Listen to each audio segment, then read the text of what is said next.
오늘 하나님 말씀 함께 보도록 하겠습니다. 오늘 하나님 말씀은 우리 마가복음 2장 13절로 17절입니다. 마가복음 2장 13절부터 교독합니다. 예수께서 다시 바닷가에 나가심에 큰 무리가 나왔거늘 예수께서 그들을 가르치시니라. 지나가시다가 베드로의 아들 레위가 세간에 앉아있는 것을 보시고 그에게 이르시되 나를 따르라 하시니 일어나 따르니라. 예수의 집에 앉아 잡수실 때 많은 세리와 죄인들이 예수와 그의 제자들과 함께 앉았으니 이는 그러한 사람들이 많이 있어 예수를 따름이러라.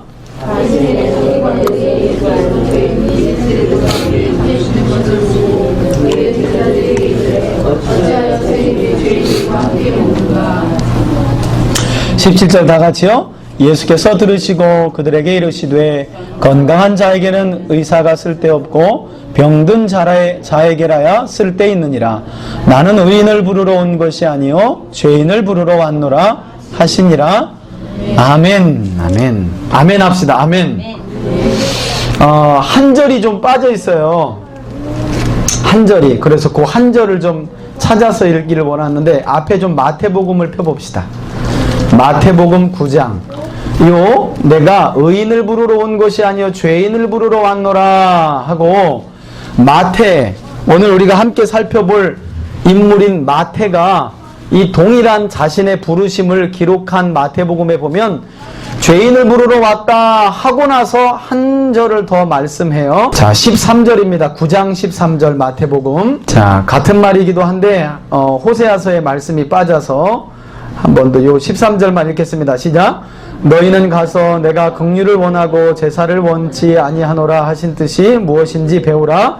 나는 의인을 부르러 온 것이 아니요 죄인을 부르러 왔노라 하시니라. 아멘. 한번 따라합시다. 세리에서 사도가 된 마태. 세리에서 사도가 된 마태. 오늘은 신약 성경을 함께 살펴보면서 오늘 함께 우리가 살펴볼 인물은 세리 마태라는 사람이에요. 세리 마태. 헬라어로 이 마태라는 이름은 한번 따라합시다. 마타이오스. 마타이오스. 마타이오스라는 이름인데 이 마태라는 이름의 뜻은 여호와의 선물 이런 뜻이에요. 여호와의 선물. 이름이 너무 좋죠? 그러면 여러분들 자녀들 낳거든 갖다 쓰세요. 저는 이제 셋째를 낳으면 박마태. 참 이름이 좀 험악하네요. 그죠? 박마태. 외국에서는 많이 써요. 매튜라는 이름으로. 매튜가 마태예요. 미국인들은 매튜라는 이름이 좀 흔한 이름이에요. 많이 써요. 마태 이름을 갖다 빌려 쓰는 거예요. 이름이 뭐라고요? 하나님의 선물이라는 뜻을 가졌어요. 히브리어 본명은 오늘 성경에 보니까 14절 본문에 보니까 뭐라고 나와요? 레위라고 나와요. 레위. 그러니까 헬라어로는 마타디오스라고 읽지만 히브리어 본명은 레위예요. 레위. 네. 그러니까 원래 레위가 마태의 본명이었고 예수님의 제자가 된 뒤에 계속해서 그냥 마태로 불렸던 것 같아요. 마태의 아버지가 나오는데 그 아버지의 이름이 누구죠? 알페오. 이 알페오라는 사람도 동명이인이 많아요. 예수님의 제자 가운데 동명이인 알페오라고 하는 아버지를 또 한 사람 둔 사람이 있어요. 누구예요? 그렇죠. 세베대의 아들 야고보와 요한이 있고 알페오의 아들 야고보가 있잖아요. 그죠? 동명이인이에요. 동명이인. 그러니까 마태 아버지도 알페오. 그 다음에 야고보의 아버지, 작은 야고보의 아버지도 알페오. 이렇게 똑같아요. 이 마태의 고향은 가버나움이에요. 가버나움은 예수님의 그렇죠. 제2의 고향. 예수님이 가버나움에도 집이 있었다 그랬죠. 그죠? 그래서 이 가버나움은 어디 호수에? 갈릴리. 그렇죠. 갈릴리 호수 제가 지난번에 우리 보여드렸죠? 갈릴리 호수의 북쪽에. 그죠? 북쪽에. 북쪽에. 위쪽에 위치해 있습니다. 이 가버나움 출신으로 알페오의 아들이었던 레위라고 하는 이름을 가진 사람이 바로 이 우리가 오늘 함께 살펴볼 마태였습니다. 직업은 물어볼 것도 없죠? 직업은 뭐예요? 그래요. 세관에 앉아 있었다는 건 우리로 말하자면 세무소에 앉아 있었다는 거예요. 그죠? 당연히 직업이 세리. 그러고 보니까 성경에 나오는 유명한 세리가 또 있죠? 누가 나와요? 그죠. 삭개오. 그죠. 어떤 분들에 의하면요, 이 삭개오가 여리고를 지나가는 예수님 앞에 나와서, 그것도 예수님을 만나려고 체면 감수하고 뽕나무 위로 올라가서 예수님을 그렇게도 만나고 싶어 했던 이유를 바로 마태를 근거해서 이야기합니다. 메시아이신 예수는 다른 율법 교사들인 바리새인들이나 서기관들이나 율법 교사들처럼 자신들을 세리라고 무시하거나 정죄하거나 그러지 않고, 오히려 사람들이 예수님을 뭐라고 부르냐면 마태복음 12장인가요? 10장에 보면 한번 따라보자. 저는 세리와 죄인들의 친구라. 누가 그렇다고요? 예수님이. 사람들이 예수님을 그는 세리와 죄인들의 친구라 이렇게 불렀어요. 그리고 실제로 예수님의 제자 가운데 누가 있는 거예요? 마태가. 그러니 마음에 용기와 믿음이 생겨. 누구도? 삭개오도. 그래서 삭개오가 예수님 앞에 나아갈 수 있었다는 거. 이후에 제가 인물 시리즈 설교를 하면서 종종 사람의 유형을 말하죠. 여러분들이 마태에 대한 내용을 너무 잘하니까 제가 한번 여쭤보는 거예요. 마태는 어떤 사람의 유형? 그렇죠. 그죠? 유대인들이 어떤 사람을 싫어했어요? 그죠? 세리는 뭐 하는 사람인데? 그렇죠. 세금을 걷는데 누구에게 걷어? 그렇죠. 동족인 유대인에게 세금을 걷어서 누구에게? 로마 정부에 납세하는데, 정확한 금액을 걷어서 정확한 금액을 납부하는 게 아니라 5만 원을 걷어야 되면 7, 8만 원을 걷어서 3만 원은 자기가 갖고 5만 원은 드리고. 그래서 실제로 이 세리들은요, 오늘도 그 성경에 보니까 여러분 15절 한번 보세요. 15절. 예수님이 이제 13절부터 보면 예수님이 가버나움 갈릴리 바닷가에서 사람들을 가르치다가 알페오의 아들 마태를 만나고 마태에게 말합니다. 뭐라고? 나를 따라오시오. 그랬더니 마태가 그 자리에서 일어나서 예수님을 따르죠. 그리고 어느 날, 이게 이어지는 건 아니고 한 며칠 후에 이 마태가 누구를 초대해요? 자기의 스승이 된 예수님을 자기 집에 초대하는데, 예수님과 제자들이 마태의 집에 앉았는데 그곳에 누구와 누구도 많아요? 많은 세리와 누구도? 요게 저는 궁금하더라고요. 아니, 세리도 죄인인데 세리는 또 세리라고 말하고 죄인은 죄인이라고 말하는 이 죄인은 과연 어떤 죄인들일까? 그것도 세리와 함께 어울려 다니는 죄인들은 어떤 죄인일까요, 여러분? 한번 상상의 나라를 펴보세요. 친로마파였을 것이다. 세리들과 함께, 힌트는 세리들과 함께 다녀요, 이 죄인들이. 지금으로 말하자면 어떤 사람들? 여러분, 삭개오 같은 사람은 키가 작아요, 커요? 난쟁이만한데 그런 사람들이 가서 세금 내시오 하면 어우 세금 드릴게요 했을까요? 그렇죠. 깍두기 아저씨들이 같이 다니는 거예요. 깍두기 아저씨들이. 실제로 역사 자료에 의하면 이 로마 정부에서요, 세관에서 세리를 뽑는데 지금으로 말하자면 공개 입찰을 해요. 말하자면 가버나움 지역에서 세금을 걷어 로마의 정부에 바칠 사람 하면 다 입찰을 하는 거예요. 내가 여기서 5천만 원 정도는 걷어서 납부할 수 있습니다. 누구는 7천만 원, 누구는 8천만 원, 이렇게 공개 입찰을 했다고 그래요. 그러니 많이 써내서 그걸 낙찰을 받아야 되잖아요. 그러려면 많이 써내고, 많이 써내면 많이 써낸 만큼 많이 걷어야 되는데 사람들이 그렇게 쉽게 내나? 그렇지 않으니 누굴 데리고 다녀야 돼? 지금으로 말하자면 조폭들을 데리고 다녀. 그러니까 여러분, 시대는, 역사는 안 변하는 거야. 그때나 지금이나. 제 생각인데 아마도. 그러니까 지금 예수님이 어떤 상황이에요? 세리와 지금 이 마태네 집에 누가 가득한 거예요? 많은 세리와 승림하는 사람들이 지금 예수님이 가득한 거예요. 그러니까 우리가 생각하는 그런 거, 예수님이 늘 병든 자여 이리 오라. 이런 그런 부드러운 그런 게 아니었다는, 그러니까 사람들이 헷갈린 거예요. 도대체 아니 누구도 헷갈려요. 세례 요한도 헷갈리잖아요. 아니 저 양반이 도대체 뭐 하는 사람인가? 세례 요한 자체도 예수님을 보고 보라 하나님의 어린 양이로다 이렇게까지 말했던 세례 요한도 예수님이 어울리는 사람들, 예수님이 가는 자리, 또 예수님이 하시는 행동을 보면 너무 이해가 안 가는 거예요. 너무 이해가 안 가는 거예요. 또 오늘 같은 경우에는 예수가 자기가 메시아라고 말해놓고 하나님의 아들이라고 지금 떠들고 다니면서 하나님 나라가 곧 임할 것이다 라고 복음과 하나님의 나라를 선포하면서 다니시는데 누구와 함께 있어요? 많은 세리와 조폭들과 함께 있다고 생각하면 여러분 거기에 누가 예수님을 올바른 시선으로 볼 사람이 있겠느냐는 거예요. 그런데요, 예수님은 그런 사람들의 시선과는 상관없이 하나님의 시간표대로 움직이셨어요. 그리고 예수님은 사람의 겉껍데기를 보고 판단하지 않으셨다는 거예요. 아멘? 예수님이 모실 때 여러분 많은 세리나 죄인들은 딱 한 대상이었어요. 어떤 대상? 구원받아야 할 대상. 천하보다 귀한 영혼. 할렐루야. 그렇게 저와 여러분들을 주님이 보신 줄 믿습니다. 그래서 우리가 이 자리에 있는 거 아니에요.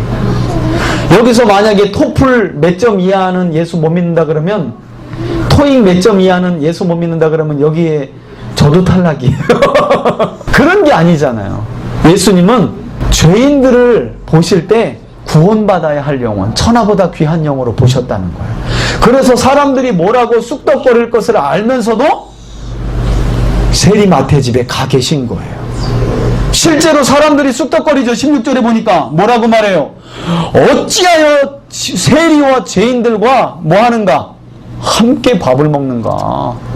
장로들의 유전에 의하면 있을 수 없는 일이에요. 유대 관습에 의하면 있을 수 없는 일이에요. 그런데요, 이렇게 누구에게 물어봤냐면 예수님의 제자들에게 물어봤어요. 제자들에게. 야, 왜 니네 스승은 요한과 바리새인들은 그렇지 않은데 너희 스승은 왜 죄인들하고 세리들하고 밥을 먹냐? 그런데 예수님이 딱 들으시고 예수님이 딱 그 대답을 하셔요. 그러면서 오늘 그 말씀을 하시는 거예요. 17절. 건강한 자에게는 누가 쓸데없고 의사가 쓸데없고 병든 자에게나야 쓸데있느니라. 나는 의인을 부르러 온 것이 아니라 죄인을 부르러 왔다. 한번 따라 합시다. 죄인을 부르러 오신 예수님. 예. 지금 이런 와중 가운데 누가 예수님의 컬링을 받고 있는 거예요? 레위라고 하는 마태. 잠시 이 마태의 생애를 짧게 살펴보면요, 여러분 제가 좀 오늘 마태 설교하면서 조금 어려웠어요. 설교를 준비하면서 요 며칠 계속 성경을 봤는데, 왜냐하면 이 마태는 좀 털어도 뭐가 안 나와. 혹시 여러분 마태 하면 지난주에 베드로 하니까 막 다 생각났잖아요. 여러분 마태 하면 생각나는 거 말해보세요. 마태복음. 아, 참 지혜롭네. 그거 하나밖에 없거든요. 그러니 여러분들이 할 말이 없어. 마태복음을 기록한 사람이 마태다. 아니 아까 말했잖아요. 마태 하면 생각나는 거. 그렇죠. 세리. 그건 우리 아까 한 거지만 또 세리. 또 예수님의 제자. 또 끌어내봐요. 또 마태도 순교했다고 그래요. 전승에 따르면. 또 마태 없어요. 없어. 그죠? 왜냐하면 성경을 보면요, 오늘 이 부름받은 이후로는 마태는요 12제자 안에 그냥 함께 어울리면서 뭉뚱그렇게 다녀요. 그냥 베드로나 다른 제자들처럼 야고보나 요한처럼 어떤 일이 있었을 때 주님 하면서 이렇게 등장하는 일이 없다는 거예요. 마태는. 그러니까 저도 설교는 이렇게 하는데 제목은 저기 이렇게 보면 마태는 가르쳐야 되겠는데 마태에 대해서 마태가 어디 나오나? 마태가 안 나와요. 그런데 우리가 이제 12제자의 그 행적을 보면 그 안에 마태가 있었으니까 짧게 한번 마태의 생애를 한번 생애와 사역을 살펴보면 정확히 알 수는 없지만, 아무튼 가버나움의 세관에 있었던 것으로 보아서는 가버나움 출생으로 보여요. 갈릴리 근변에 있는 가버나움. 그리고 세관의 세리로 일했고, 세리였기 때문에 동족이었던 유대인들에게 어떤 관계? 그죠? 적대 관계고 소외된 관계. 예. 죄인들과는 말을 섞지 않거든요. 분명히 당시 유대 사회로부터 소외되었고, 그러나 뭔 많아? 돈은 많았어요. 돈은. 어깨들 데리고 다니면서 착취를 잘했기 때문에 돈은 많았어요. 그러니 지금 보세요, 여러분. 예수님을 세리 마태의 집에 초대했는데 제자만 해도 12이죠. 그럼 예수님까지 13단이에요. 근데 거기다가 뭐가 붙어요? 많은 세리. 성경은요, 요 몇 명을 많은이라고 안 그래요? 많은 세리와 죄인이에요, 죄인들이에요. 그러니까 좋게 몇 명? 제가 볼 때는 한 3, 40명은 될 것 같아. 여러분, 혹시 제가 3, 40명 손님 데리고 여러분들 집에 식사하겠다고 가면 대접할 사람 있겠어요? 있겠어요? 없겠어요? 그래도 있다는 분이 나오네요. 요즘에 박영일 권사님이 돈을 많이 버시네. 있다니까. 여러분, 쉬워요? 쉽지 않은 일이에요? 쉽지 않아요. 예수님과 예수님의 12제자만 해도 한 개 소대가 다니는 건데 13명이 다니는 건데 13명 식대값 지급으로 계산하면 얼마예요? 좋게 3, 40만 원 이상은 나오죠? 적게 먹어도, 그죠? 그런데 그 외에도 많은 세리와 죄인들이 다 누구네 집에? 마태의 집에서 식사를 대접할 정도면 돈은 많았다는 거예요. 집도 꽤 넓었고, 그죠? 그리고 오늘 성경의 말씀과 같이 재력은 가졌지만 재력을 가지고 세리의 일을 하다가 누구의 부름을 받고? 예수님의 부름을 받고, 그리고 부름을 받은 지 며칠 있다가 오늘 이와 같이 큰 잔치를 베풀고 동료 죄인들과 세리들을 집에 초청해서 함께 식사를 하는 거예요. 식사를. 그리고 그 이후에는 행적이 없어요. 제가 말씀드린 대로. 왜? 그냥 12제자의 무리 안에서 함께 다녔어요. 함께. 예. 그래서 제자들과 함께 이렇게 다 다니다가 나중에 마태도 당연하죠? 예수님 십자가에 못 박혀 죽으실 때 어디로?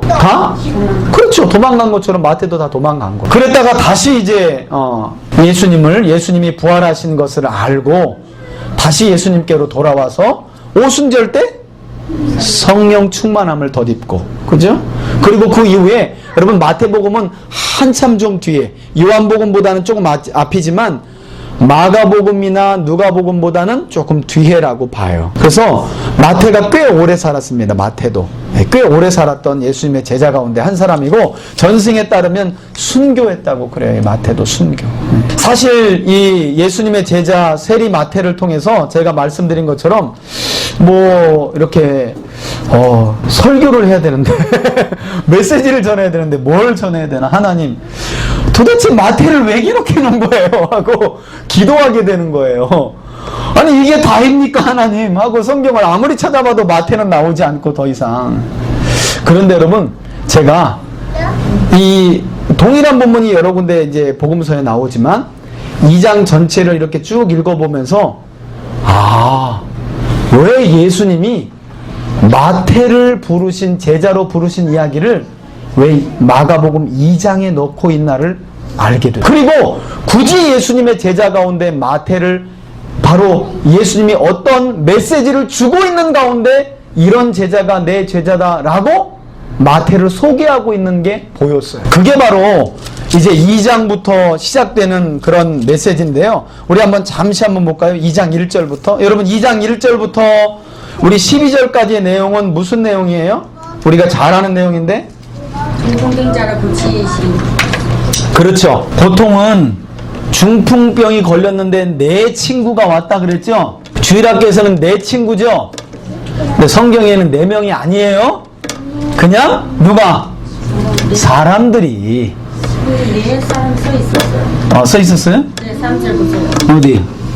네 사람. 네 사람에게 매워가지고 사람들이 네 사람이네요. 네. 네 사람들이 한 중풍병자를 매가지고 왔을 때 이게 지금 예수님의 집으로 보여요. 여기가 예수님의 집으로. 예. 예수님이 집에 계실 때예요. 집에 계실 때. 가버나움 집에 계실 때예요. 이게 예수님의 집으로 보이는데 사람들이 예수님이 가버나움 집으로 돌아오셨대 한 이야기를 듣고 예수님의 집에 몰려들어요. 그때 또 잘못됐나요? 예수님 집이 가버나움에 나사렛이 집이고 가버나움에도 예수님의 집이 있다고 마태복음에 나와요. 네, 마태복음에 나와요. 마태복음 초반 잘 보세요. 2장인가 4장에 보면 예수님이 가버나움의 집으로 이렇게 옮기셨다. 그러니까 세례 요한 죽은 다음에 예수님이요 근거지를 가버나움으로 옮기셔서 거기다 집을 가지고 계세요. 예수님이 그 집에 예, 중풍병자들이 소식을 알고 왔는데 사람이 너무 많이 몰리니까 어디로 가서 지붕으로 올라가서 지붕을 뜯고 내리고 그 믿음을 보시고 그 사람들의 믿음을 보시고 누구를 고쳐주셔? 중풍병자를. 그런데 여러분 예수님이 하신 말씀이 중요해요. 5절 빨간색으로 한번 예수님의 말씀으로 된 절만 한번 읽어봅시다. 시작. 작은 자야 네 죄사함을 받았느니라. 중풍병 걸린 사람을 향하여 예수님이 뭐라 그래요? 죄사함. 소자야 네가 죄사함을 받았느니라. 그랬더니 이제 예수님의 집 앞에 몰린 사람들이 난리가 나서 뭐? 죄를 사해? 아니 죄를 사하는 건 누구만이 할 수 있는 일인데 하나님 여호와 하나님만이 할 수 있는데 그가 누구기에 저건 뭐다? 신성모독이다 하면서 돌을 다 들어가지고 예수를 죽이려고 이제 막 사람들이 막 웅성웅성 거리기 시작하는 거예요. 하나님 외에 오직 하나님 한 분 외에 누가 능히 죄를 사하겠느냐 속으로 이렇게 그들이 생각하는 줄 아시고 예수님이 말씀하세요. 8절에 보니까 어찌하여 이것을 너희 마음에 이런 생각을 하느냐. 아니 중풍병자에게 내 죄사함을 받으라 라고 말하는 것하고 일어나 네 그 침상을 가지고 걸어가라 하는 말 중에 어떤 것이 쉽겠느냐. 여러분 생각에는 어떤 것이 쉬울 것 같아요? 내 침상을 가지고 걸어가라는 게 쉬운 거예요. 죄를 사하노라 이건 어려운 건가요? 아니 말이 쉽지 이걸 이해하기 어렵잖아. 그래요. 여러분이 생각하기에는 중풍병자를 향하여 네 침상을 들고 일어나 걸어가라 이 말하고 네가 죄사함을 받았다라는 말하고 어떤 게 쉬운 것 같아요? 예수님의 물음에 답해보세요. 어떤 게? 앞에가 쉽지요. 말로는 짧으니까. 짧으니까 쉽다. 사실 여러분 이 뉘앙스는요 둘 다 어려운 거예요. 둘 다 쉽지 않은 거예요. 아니 중풍병자를 향하여 일어나 네 침상을 가지고 걸어가라 이게 어떻게 이게 가능한 일이에요. 아니 유대인들의 관점에서 보면 죄인은 하나님만이 용서해 줄 수 있는데 네 죄사함을 받았다라는 말이 이게 쉬워요 어려워요? 똑같이 어려운 거예요. 누구나 할 수 있는 일이 아니라는 거예요. 그런데 할 수 있다면 굳이 할 수 있다면 중풍병자를 고쳐 침상을 가지고 일어나 걸어가라는 할 수 있겠죠. 그런데 지금 유대인들이 뭐 때문에 흥분하는 거예요? 죄사함 문제 때문에 흥분하는 거예요. 그런데 그 다음 예수님이 하신 말씀이 중요해요. 10절 다 같이 한번 읽어봅시다. 시작. 그러나 인자가 땅에서 죄를 사는 권세가 있는 줄 너희로 알게 하노라 하시고 중풍병자에게 말씀하시되 내가 내게 이르노니 일어나 내 상을 가지고 어떻게 하라? 집으로 가라. 우리말 번역이 조금 아쉬워요. 여러분 지금 이 말씀은 이런 말씀이에요. 예수님이 여러분 중풍병자를 고치는 거 이거를 예수님의 단순한 치유 사역으로만 치부해버리면 안 됩니다. 지금 이 말씀은요 무슨 말씀이냐면 그래 내가 땅에서 죄를 사하는 권세가 있는 것을 너에게 보여주기 위해서 누굴 일으키시겠다는 거예요. 그렇죠. 그러니까 예수님이 지금 중풍병자를 일어나 침상을 가지고 걸어가게 하신 건 곧 예수님이 누구라는 어떤 권세를 가졌다는 증거예요. 하나님의 권세. 죄를 사하는 권세. 지금 예수님의 말씀이 그러잖아요. 내가 땅에서 죄를 사하는 권세가 지금 그것 때문에 막 쑥덕거리잖아요. 아니 저가 신성모독이다. 오직 하나님 한 분만이 죄인들의 죄를 사하지 어찌하여 그가 죄를 사한다고 말이냐. 그랬더니 예수님 뭐라 그래요? 어떤 게 쉽냐? 그 가운데 예수님 뭐라 그래요? 그러면 내가 죄를 사하는 권세가 있는지 없는지 너희들에게 증거로 보여줄게. 어떤 증거로? 중풍병자가 일어나서 침상을 가지고 걸어가는 것을 통해서 내가 죄를 사하는 권세 곧 아까 우리 이혜련 집사님이 말씀하신 하나님 아버지의 권세가 나에게 있는지 없는지를 보여주겠다는 거예요. 보여주겠다는 거예요. 사실 좀 다른 번역에 보면요 제가 말한 대로 그대로 나와 있어요. 근데 우리 성경에는 지금 왜 예수님이 침상을 가지고 걸어가라고 중풍병자를 일으키는 거하고 죄사함을 주는 거하고 좀 다르게 나와요. 사실 이게 하나인데 예수님이 지금 중풍병자를 고치는 이유는 뭐라고요? 예수님 자신이 죄를 사하는 권세를 가진 분이라는 걸 어떻게 해주신 사건? 보여주신 사건이 어떤 사건? 중풍병 환자를 일어나 걷게 하신 사건이라는 거예요. 그리고 이제 그가 일어나 곧 상을 가지고 모든 사람들 앞에 나가거늘 그들이 다 놀라 누구에게? 하나님께 영광을 돌리고 우리가 이런 일을 도무지 뭐했다? 보지 못하였다. 그리고 나서 지금 세리 마태를 부르는 이야기가 시작되고 있다는 거예요. 여러분 앞서 지금 마가복음 2장부터 12장까지는 주제가 뭐라고요? 죄사하는 권세를 가지신 예수님. 그러면 죄사함의 권세를 가지신 예수님이 할 일은 뭐예요? 실사하시는 거. 누가 죄가 있는데? 마태. 그렇죠. 죄인이 죄가 있으니까 그 죄를 사하시러 이 땅에 오셨을 뿐만 아니라 유대인들이 죄인하면 제일 먼저 세리요 하고 떠올리는 그 마태를 부르시는 거예요. 예수님이 어떤 분이라는 걸 보여주시려고 죄사하는 권세를 가지신 분이라는 걸 보여주시기 위해서. 그래서 실제로 마태를 부르시고 맨 마지막 예수님이 하신 말씀, 중요한 말씀이라고 아까 한 번 더 반복했죠? 예수님이 뭐라고 하고 끝내세요? 나는 건강한 자에게 의사로 온 게 아니야. 병든 자에게 의사로 온 거야. 하시면서 뭐라 그래요? 나는 의인을 부르러 온 것이 아니요. 누구를? 죄인을. 죄인을. 이 죄인의 대명사가 뭔데? 세리인데. 그러고 보니까요. 예수님이요. 세리를 부르신 이유가 제가 딱 감이 오는 거예요, 여러분. 그리고 왜 예수님이 죄사하는 권세를 설명하시면서 자신의 제자 마태를 부른 그 사건을 바로 연결하여 이야기하시는지 이해가 되는 거예요. 제가 깨달은 예수님의 의도는 그런 거예요. 얘들아, 나는 죄를 사하는 하나님 아버지의 권세를 가지고 이 땅에 온 하나님의 아들 메시아란다. 내가 그것을 너희에게 보여주기 위해 일어나지 못하는 중풍병자를 일어나 세워 걷게 할 것이야. 그리고 실제로 죄사하는 권세를 가진 나는 내가 제자를 부르는데 그 제자 중 한 명이 너희들이 가장 죄인이라고 생각하는 누구? 세리 마태야. 그리고 예수님이 실제로요, 어떻게 보면 일종의 예수님의 뭐라고 할까요? 메시아로서의 광고? 이런 걸 뭐라고 표현할까요? 광고? 세리 마태를 항상 데리고 다니는 거예요. 그러면 이슈잖아요, 유대인들은. 아니, 저가 랍비고, 저가 메시아라면서 왜 누구와 계속 다니냐? 죄인! 왜? 마태는요, 가버나움에서 아주 꽤 유명한 사람이에요. 왜냐면 여러분, 세리는 아무나 할 수 있는 게 아니에요. 여러분, 요즘에도 세관에 들어가는 거 아무나 다 해요? 유대인들에게 왕따 당하는 사람이 로마 정부에 붙어가지고 제가 그럼 이거 할게요 하나요? 아니에요. 당시에 세리가 되려면 역사자료에 가면 히브리어, 모국어니까 당연한 거고요. 헬라어, 아람어, 로마어, 5개 국어 능통해야 돼요. 그럼 시험을 봐요. 그러니까 아무나 세리가 되는 게 아니에요. 그래서 이 세리 마태는요, 꽤 그 지역 가버나움에서 유명한 사람이었다는 거예요.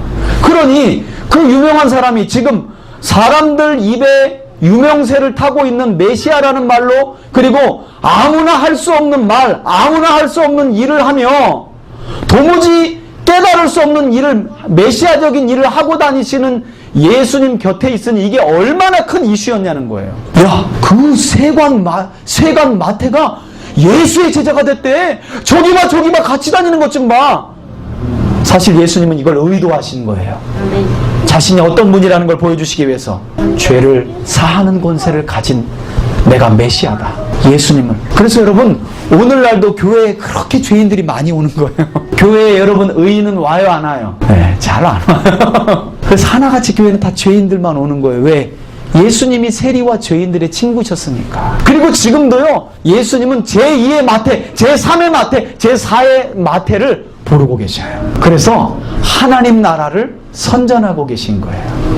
메시아의 사역을 선전하고 계신 거예요. 할렐루야. 사실 저와 여러분들이 제2의 마태 아닌가요? 죄인이고 도저히 우리 자력으로는 구원받을 수 없는 세리 마태와 같은 죄인인 우리를 죄사함의 권세를 가지신 누가? 예수님이 찾아오셔서 나를 따르라 하시고, 누구의 제자 삼으시고? 예수님의 제자 삼으신 거 아니겠어요? 또 한편으로 그래서 마태가 할 말이 없었구나. 여러분, 마태가 그 뒤에 제가 마태의 말이 나왔다 그랬어요? 안 나왔다 그랬어요? 안 안 나왔다 그랬어요. 아무튼 제가 찍는 건 잘해. 찍는 건 잘해. 안 나왔다 그랬어요. 여러분, 사실 마태는요, 할 말이 없는 거예요. 그냥 예수님의 부르심에 마태는 그 인생 전체가 송두리째 바뀌어버린 거예요. 어느 한 사람도 마태에게 관심을 가져주거나 말을 걸거나 사랑을 해준 사람이 없는데 그분이 오셔서 나를 따르라 하시고, 나는 너 같은 죄인을 부르러 왔어. 너 같은 죄인을 고치러 왔어. 이 메시아를 마태가 만났으니 예수님과 함께 하면서요, 마태는 왜 이런 걸 시켜요? 나 이런 거 못해요! 라고 말할 수가 없는 거예요. 자신의 과거 신분이 어떠했던지를 알았기 때문에. 그래서 마태는요, 그저 우리 조영기 목사님 말씀대로 그저 감사합니다. 주님, 그저 감사. 아무런 토를 달 수가 없었던 거예요. 그저 감사합니다. 실제로 웃긴 건 여러분, 마태복음을 한번 잠깐 봅시다. 마태복음 9장을 한번 보세요. 마태복음 9장. 마태 10장입니다. 10장. 마태복음 10장 2절. 마태복음 10장 2절. 10장 2절 뭐가 나오는 대목이죠? 12사도의 이름, 곧 예수님의 12제자의 이름이 나오는데 3절을 한번 크게 읽어봅시다. 시작.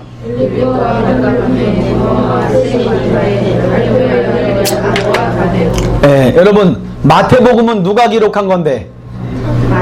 마태에게. 시리를 강조해요. 그렇죠. 근데 제가 생각할 땐 제가 이 말씀을 보니까요, 좀 이해가 안 가는 거예요. 아니, 여러분, 예를 들어 이래 봅시다. 여러분, 제가 목사가 되기 전에 조폭이었어요. 조폭. 아주 잘 나가는 조폭. 그리고 나서 예수를 믿게 되어서 목사가 되었어요. 그리고 예수님에 대한 글을 남기는데 굳이 제가 조폭 박영화 이렇게 기록할 필요가 있겠어요, 없겠어요? 없죠. 이게 마태도 아마 자꾸 천국에서 좀 후회했을 수도 있어요. 이게 당시 사람한테 쓴 건데 이렇게 오랫동안 마태복음이 성경에 기록돼가지고 우리 입에도 세리마태 이렇게 될 줄 알았다면 마태가 그거 좀 그때 지웠어야 되는데 근데 성령의 감동으로 자신이 세리였다는 것을 밝히는 거예요. 아멘. 지금 여러분, 더 놀라운 건 마태복음이 누구에게 쓰여지고 있는 거예요? 유대인. 그렇죠. 마태복음은 이방인이 아니라 유대인들을 향하여 쓰고 있는 거예요. 그러니 여러분, 마태복음 10장 3절 한 절 가지고만, 아니 3절 안에서도 세리 마태라는 요 단어 가지고만도 설교 한 편이 나오는 거예요. 성경을 보는 눈이 있으면. 왜 굳이 유대인들을 향하여 쓰면서 마태가, 예수님의 제자인 마태가 자신이 기록한 복음서에서 난 세리였다, 왜 이렇게 자백하고 있을까요? 그 말은 그렇죠. 너희들이 죽일 놈하고 하나님의 성전에 못 들어갈 죄인 소외시키고 왕따시키고 정죄했던 그 죄인 세리마태를, 누구는? 예수님은 어떤 권세를 가지고? 죄를 사하는 권세를 가지고 마태의 죄를 다 용서해 주셨을 뿐만 아니라 그를 사도로 부르셨다는 거예요. 그래서 마태는요, 세리마태. 당시 사람들은 세리마태 부끄러울 수 있어요. 그런데 예수님 믿고 나서 예수님의 제자가 된 뒤에 성령 받고 이 마태복음서를 쓸 때쯤에 마태는요, 세리가 어떻게 보면 예수님을 자랑할 때 자신이 세리였던 게 자랑스러웠던 거예요. 아멘. 왜? 이건 내 자랑이 아니고 예수님 자랑이니까. 여러분, 혹여라도 여러분들의 어떤 좀 과거 가운데 좀 지우고 싶은 과거가 있나요? 여러분, 잘 생각해 보세요. 하나님이 그거 아니었으면 나를 불렀겠는가? 중요한 건 그 이후에 마태는 계속 세리의 삶을 살았다, 제자의 삶을 살았다. 제자의 삶. 전승에 의하면요, 성령 받고 마태는 예루살렘에서 복음을 전하다가 어떤 다른 지역으로 가서 거기서 순교를 했다고 그래. 순교를. 마태는 평생 마태는 지울 수가 없었을 거예요. 그 가버나움에 앉아서 세관에서 돈을 착취하면서 건달들을 데리고 다니면서 착취하고 돈을 뺏고 다녔을 때 저 멀리서 마태야 너는 나를 따라라 했던 그 주님의 음성. 늘 돈은 많고 자기가 쓰고 싶은 대로 다 쓸 수 있어서 집도 크고 늘 좋았지만 그 마음 한편으로는 늘 공허하고 허무하여 뭔가 인생에 즐거움이 없을까? 뭔가 인생에 행복함이 있지 않을까?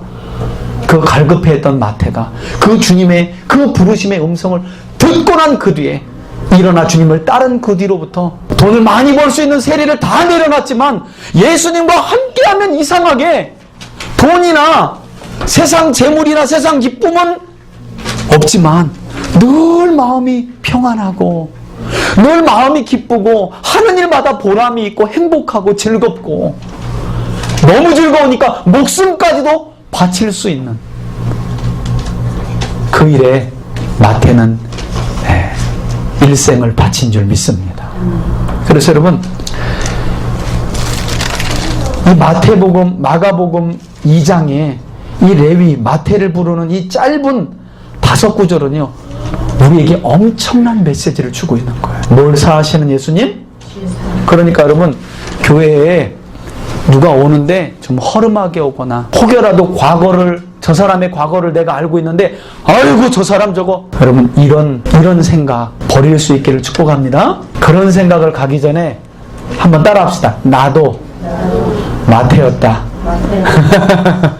그 생각을 먼저 하셔요. 우리보다 허름하고 우리보다 못나고 세상에서 삶이 부족하고 이런 사람이 교회에 왔다고 마음으로 손가락질하지 말라는 거. 왜? 예수님이 그것 때문에 그를 부르셨다니까요. 예수님이 어떤 권세를 가지셨기 때문에? 죄를 사하는 권세를 가지셨기 때문에. 여러분, 죄를 사하시는 예수님의 권세를 믿으십니까? 네. 그 예수 그리스도의 이름을 믿는 자들에게 주님이 그 죄사함의 권세를, 능력을 베풀어 주시는 줄 믿습니다. 그리고 그 권세를 말하자면 자랑하라고 누구를 불렀다고요? 마태를. 누구를 불렀다고요? 우리들을 불렀다는 거예요. 우리들을. 그래서 여러분, 우리가 할 일은 뭐예요? 마태가 예수님의 부름받고 뭐 했어요? 집에서 뭐 한 거예요? 잔치를 열린 모임 한 거잖아요. 열린 모임. 열린 모임 한 거 아니에요? 열린 모임 1단계 한 거 아니에요? 죄인들의 식사를 준비하고 죄인들과 세리들을 초청해서 예수님 왔잖아요. 목사님 오시고. 이런 거 보면요, 마태가 상당히 괜찮은 사람이에요. 여러분 보세요. 의심쩍었거나 그랬다면 본인만 초청해서 내가 부름받긴 했는데 이 양반이 진짜 메시아인가? 의심하지 않았겠어요? 그런데 부를 때 이미 딱하니 알아들은 거예요. 그리고 며칠 함께 다니시면서 이분이 진짜 메시아구나 확신하고 그동안 동료들, 깍두기들 다 불러가지고 모두 불러가지고 아무튼 와. 우리 집에 아무튼 야 음식 가득하니까 와 해가지고 누굴 만나게 해? 예수님. 할렐루야. 이런 사람이 누구예요? 마태요. 마태. 그래서 마태 생각하면 예수님의 무슨 권세? 죄사함의 권세를 예수님이. 그러니까 여러분, 마태를 항상 예수님이 주변에다 딱 포진하고 다니는 거예요. 예수님이 뭘 홍보하기 위해서? 죄사함의 권세, 마태는요, 예수님과 함께 다니면 그냥 자연스럽게 홍보가 되는 거예요. 무슨 권세? 죄사함의 권세가 홍보가 되는 거예요, 홍보가. 네. 그래서 누구보다도 마태는요, 내가 의인을 부르러 온 것이 아니라 죄인을 부르러 왔다는 이 예수님의 말씀을 평생 잊어버릴 수가 없는 거예요. 어떻게 보면 이때 마태를 찾아오셨던 주님, 저와 여러분들의 인생 어느 때에 우리를 찾아온 것 아니겠어요? 그죠? 그래서 우리를 부르시고, 지금도 우리를 통하여 주님은 뭘 말씀하고 계시다고요? 예수님이 죄를 사하는 권세가 있다라는 거예요. 그래서 여러분, 혹시라도 여러분 주변에 어떤 무슨 죄가 있거나 어떤 죄가 주는 두려움 가운데 고민하고 두려워하고 떠는 사람이 있습니까? 죄사함의 권세가 있으신 예수 그리스도를 자랑할 수 있기를 축복합니다. 할렐루야. 네. 그 일을 위해 우리가 이 시대의 마태로 부름받았다는 걸 꼭 기억하시고, 그 일을 위해 우리 교회가 세워졌다는 걸 꼭 기억하시고, 죄사함의 권세를 가지신 예수 그리스도를 끝까지 붙들고 그분의 복음을 선전하며 아름다운 덕을 선포하는 저와 여러분들이 되기를 주의 이름으로 축원해 드립니다. 아멘.